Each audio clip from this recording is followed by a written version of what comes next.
பூஞ்சோலை மாணவர்கள் அனைவருக்கும் வணக்கம். ஸோ இன்றைக்கி 2 ஏப்ரல் 2025 நியூஸ் பேப்பர் நம்ம பார்க்கலாம். சரிங்களா? சரி, ரைட், ஓகே. நேற்று பார்த்த நியூஸோட தொடர்ச்சி ஒரு நியூஸ் இருக்குது, அது பார்த்துட்டு நம்ம ஹெட்லைன்ஸ் எல்லாம் பார்க்கலாம். நேற்று நம்ம பார்த்தோம், மதுரையோட மறிக்கொழுந்துக்கும் விளாச்சியரோட மண் பொம்மைக்கும் புவிசார் குறியீடு கிடச்சிச்சு அப்படின்னு சொல்லி பார்த்தோம். இன்றைக்கி பார்த்தீங்க அப்படின்னா, இன்றைக்கி நியூஸ் பேப்பரில் கும்பகோணம் வெற்றிலைக்கும் தோவாலை மாணிக்க மாலைக்கும் புவிசார் குறியீடு கிடச்சிருக்கு. சரியா? ஒரு நண்பர் கூட கமெண்ட் பண்ணியிருந்தார். அவர் கமெண்ட் பண்ணது இன்றைக்கி நியூஸ் பேப்பரில் வந்திருக்கு. ஸோ நியூஸில் சொல்லும்போது என்ன சொன்னாங்க அப்படின்னா, 61 பொருட்களுடன் தமிழ்நாடு 2ஆம் இடம் சொல்லி சொன்னாங்க. இன்னைக்கு நியூஸ் பேப்பர்ல அப்டேட் ஆனது என்ன வந்திருக்கு அப்படின்னு சொல்லி பார்த்தீங்கன்னா, 62 பொருட்களுடன் 2ஆம் இடத்தில் உள்ளது அப்படின்னு சொல்லி கொடுத்துருக்காங்க. ஸோ இதுதான் நம்மளுக்கு கன்ஃபர்மேஷனான டேட்டா. இன்னும் டிஎன்பிஎஸ்சியில் ட்விஸ்டாக கேட்கணும் அப்படின்னு நினச்சாங்கன்னா, தமிழ்நாட்டை விட்டுட்டு, அதாவது தமிழ்நாட்டுக்குள்ள எந்த மாவட்டம் அதிகமான புவிசார் குறியீடோட இருக்குது அப்படின்னு சொல்லி கேட்பாங்க.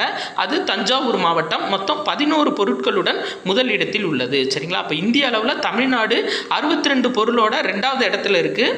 தஞ்சாவூர் மாவட்டம் தமிழ்நாட்டில் 11 பொருட்களோட புவிசார் குறியீடுல அதிகமாக முதல் இடத்துல இருக்குது. புதுசாக சேர்க்கப்பட்டது கும்பகோணம் வெற்றிலையும் தோவாலை மாணிக்க மாலையும். சரிங்களா? இதை ஞாபகம் வச்சுக்கோங்க. அடுத்தது, இந்த வக்ஃபு மசோதா இன்னைக்கு தாக்கல் பண்ண போகிறாங்க. 8 மணி நேரம் விவாதத்துக்கு அனுமதி கொடுத்துருக்காங்க.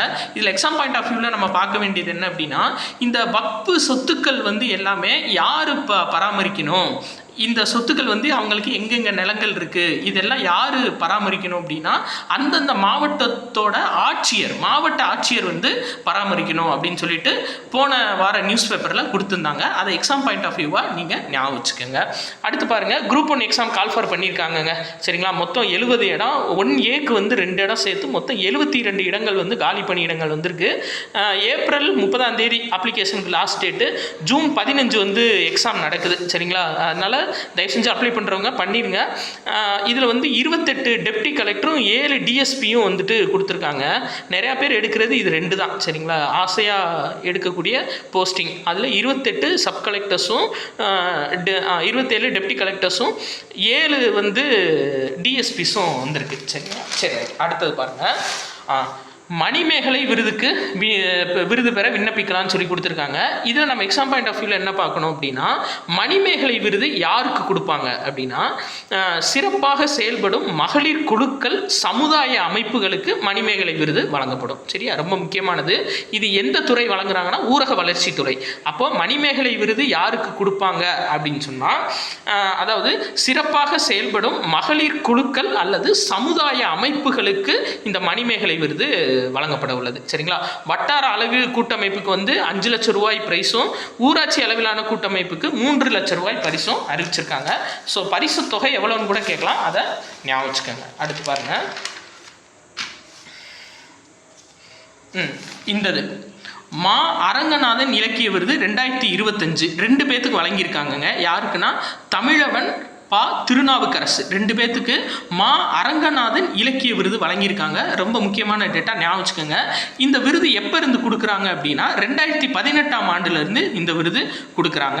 இந்த விருது பார்த்தீங்க அப்படின்னா, அதாவது கவிதை, சிறுகதை, நாவல், கட்டுரை, மொழிபெயர்ப்பு, ஆராய்ச்சி, கவின்கலை, விமர்சனம், இலக்கியத்துறை, இது எல்லாத்துலேயுமே சிறப்பாக பங்களித்த 2 பேத்துக்கு வருஷம் கொடுப்பாங்க. அதான் நம்ம மெயினாக பார்க்க வேண்டியது. வருஷத்துக்கு 2 பேத்துக்கு கொடுப்பாங்க. என்ன விருது அப்படின்னா, மா அரங்கநாதன் விருது. இதுக்கு பரிசு தொகை 1 லட்சம் ரூபாய். சரியா? இந்த தடவை யார் யாருக்குன்னா, தமிழவனுக்கும் பா திருநாவுக்கரசுக்கும் வழங்கப்பட்டுள்ளது. அதே மாதிரி கூடுதலாக இன்னொரு டேட்டா ஞாபகம் வச்சுக்கோங்க. என்ன அப்படின்னா, வைக்கம் விருது. வைக்கம் விருது போன 2024 தான் கொடுத்தாங்க. இந்த வைக்கம் விருது தமிழ்நாடு அரசு தான் வழங்கும், ஆனால் தமிழர்களுக்கு வழங்காது. அதான் மெயின். அந்த விருது யாருக்கு கொடுப்பாங்க அப்படின்னு சொல்லி பார்த்தீங்க அப்படின்னா, வெளி மாநிலத்தில் சமூக நீதிக்கு போராடினவங்களுக்கு கொடுப்பாங்க. சரிங்களா? வருடம். ஸோ இந்த வருடம் பார்த்தீங்கன்னா, கர்நாடகா மாநிலத்தில் தேவநூர மகாதேவா அப்படின்ற ஒருத்தருக்கு கொடுத்துருக்காங்க, ஒரு ரைட்டருக்கு வைக்கம் விருது.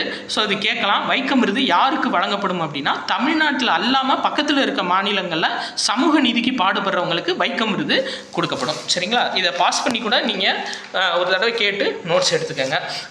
இது மெயினுங்க. அதாவது திருச்சியிலையும் அது போக கோயம்புத்தூர்லேயும் 2 இடத்துலையும் வந்து பார்த்திங்கன்னா புதுசாக வந்து கலைஞர் நூலகம் வந்து அமைக்க போகிறோம் அப்படின்னு சொல்லியிருந்தாங்க இல்லைங்களா. ஸோ திருச்சியில் அமையப்பெற போகிற நூலகத்துக்கு காமராஜர் பெயர் வந்து சூட்ட போகிறாங்க. சரிங்களா, இது ரொம்ப முக்கியமானது. திருச்சியில் அமையப்படுற நூலகத்துக்கு யாருடைய பெயர் சூட்டப்பட உள்ளது அப்படின்னு சொல்லி கேட்டாங்கன்னா காமராசரோட பெயர், மறந்துடக்கூடாது.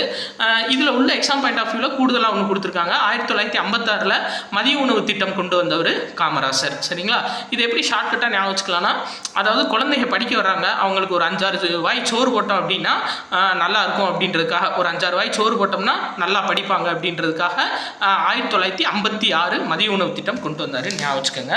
அடுத்து இந்த இணைப்பு வந்து அடிக்கடி பேசப்படுதுங்க. காவிரி, வைகை, குண்டாறு இந்த 3 நதிகளையும் வந்து இணைக்க போகிறாங்க. இதனால 52,000 ஏக்கருக்கு மேலே பாசன வசதி நிலங்கள் பெறும். கரூர், திருச்சி, புதுக்கோட்டை, ராமநாதபுரம் மாவட்டம்லாம் பாசனம் பெறும்னு சொல்லியிருக்காங்க. நம்மளுக்கு எக்ஸாம் பாயிண்ட் ஆஃப் வியூவில் கேட்குறது இதுதான். சரிங்களா, எந்தெந்த ஆறை இணைக்க போகிறாங்க அப்படின்னா காவிரி, வைகை, குண்டாறு இந்த 3தையும் இணைக்க போகிறாங்க.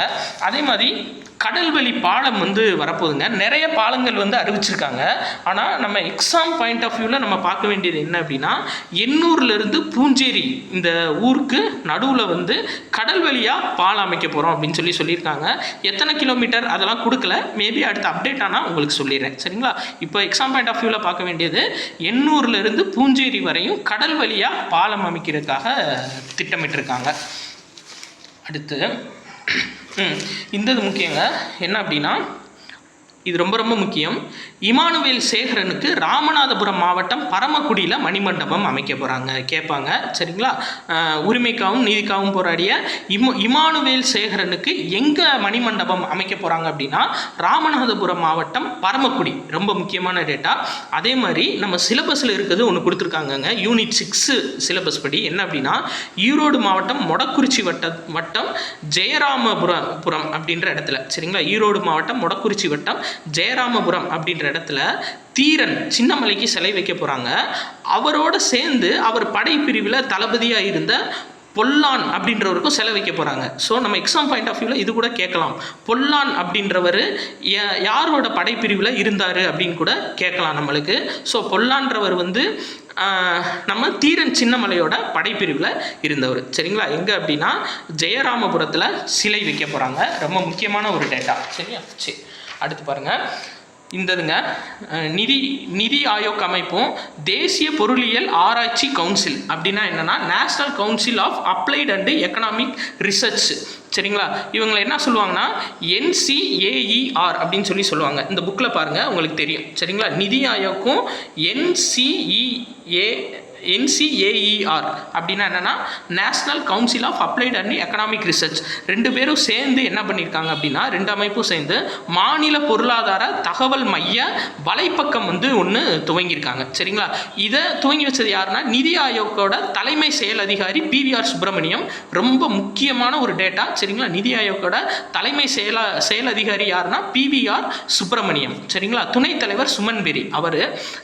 அதே மாதிரி இதில் என்ன சொல்ல வர்றாங்க இவங்க அப்படின்னா, 28 இந்திய மாநிலங்களோட தரவுகள், மக்கள் தொகை, பொருளாதார அமைப்பு, நிதி, சுகாதாரம், கல்வி இது எல்லாமே வந்து இந்த வலைத்தளத்தில் இருக்கும் அப்படின்னு சொல்லியிருக்காங்க. இந்த வலைப்பக்கத்தில் கொண்டு வந்தது யார் அப்படின்னா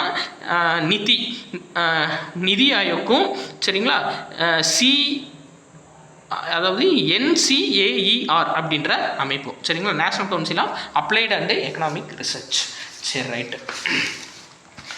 இந்தியா சிலி நாட்டுக்கு நடுவில் வர்த்தக ஒப்பந்தம் போட போகிறாங்க. நம்ம அந்த ஒப்பந்தம் பின்னாடி பார்க்கலாம் என்னென்ன அப்டேட் பண்ணுறாங்கன்னு. இப்போ நம்ம ரீசெண்டாக பார்க்க வேண்டியது என்னென்னா, சிலி அதிபரோட பேர் என்னென்னா கேப்ரியல் போரிக் ஃபாண்ட். இதுதான் சிலி அதிபரோட பேர். அதே மாதிரி இன்னொன்று எக்ஸாம் பாயிண்ட் ஆஃப் வியூவில் நம்ம ஞாபகம் வச்சுக்கணுங்க. என்னென்னா வங்கதேசத்தோட இப்போ இடைக்கால அரசோட தலைவர் யார் அப்படின்னா முகமது யூனுஸ். சரிங்களா, இப்போ வங்கதேசத்தில் ஷேக் ஹசீனாவை நீக்கிட்டு அதுக்கு பதில் இடைக்கால அரசு நடந்துட்டுருக்கு. அதுக்கு வந்து முகமது யூனுஸ் தான் இப்போ தலைமை தாங்கி இருக்காரு. இவர் 2006 அமைதிக்கான நோபல் பரிசு வாங்கினவர். அதான் ரொம்ப ரொம்ப முக்கியமானது. ஸோ மைக்ரோ ஃபினான்ஸ் இன்ஸ்டிடியூஷன், இந்த மகளிர் குழு இருக்குது பார்த்தீங்களா, அதில் எல்லாம் லோன் கொடுப்பாங்களா, அதை ஃபஸ்ட்டு ஆரம்பித்தவர் யார் அப்படின்னா முகமது யூனுஸ் தான். 2006 இவருக்கு அமைதிக்கான நோபல் பரிசு வாங்கினவர். அது கொஞ்சம் எக்ஸாம் பாயிண்ட் ஆஃப் வியூவில் பார்க்க வேண்டியது. இன்னொன்று என்னன்னு பார்த்தீங்கன்னா வந்தனா கட்டாரியா. இவங்க என்ன பிளேயர் அப்படின்னா ஹாக்கி பிளேயர். இவங்க சர்வதேச ஹாக்கியிலேருந்து ஓய்வு பெற்றிருக்காங்க. சரிங்களா, அதை நீங்கள் ஞாபகம் வச்சுக்கணும். ஸோ அப்போ கேட்பாங்க. வந்தனா கட்டாரியா இவங்க வந்துட்டு எந்த விளையாட்டை சேர்ந்தவங்கன்னு சொல்லி கேட்பாங்க.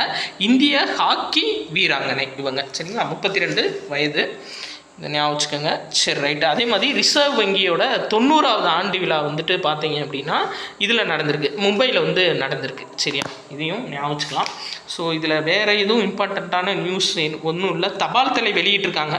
மேபி கேட்கலாம், ரிசர்வ் வங்கிக்கு எதுக்காக தபால் தலை வெளியிட்டாங்க அப்படின்னா 90வது ஆண்டு நினைவை குறிக்கும் வகையில் தபால் தலை வெளியிடப்பட்டது. சரிங்க, ஓகே. வேறு ஒன்றும் சிறப்பான நியூஸ் இல்லை. இதுதான் எக்ஸாம் பாயிண்ட் ஆஃப் வியூவில். தமிழகத்தில் வந்து இன்னும் 2 நாளைக்கு மழைக்கு வாய்ப்பு இருக்குது அப்படின்னு சொல்லியிருக்காங்க. ஸோ இன்றைக்கி வந்து தேதி 3, இது ரிலீஸ் ஆகிறப்ப தேதி 3ஆம் தேதி இருக்கும், சரிங்களா? அதனால் போகும்போது கூட இதெல்லாம் எடுத்துகிட்டு போயிருங்க. ஸோ உங்களுக்கு பிடிச்சிருந்துச்சி அப்படின்னா உங்கள் ஃப்ரெண்ட்ஸ் எல்லாத்துக்கும் ஷேர் பண்ணுங்கள்.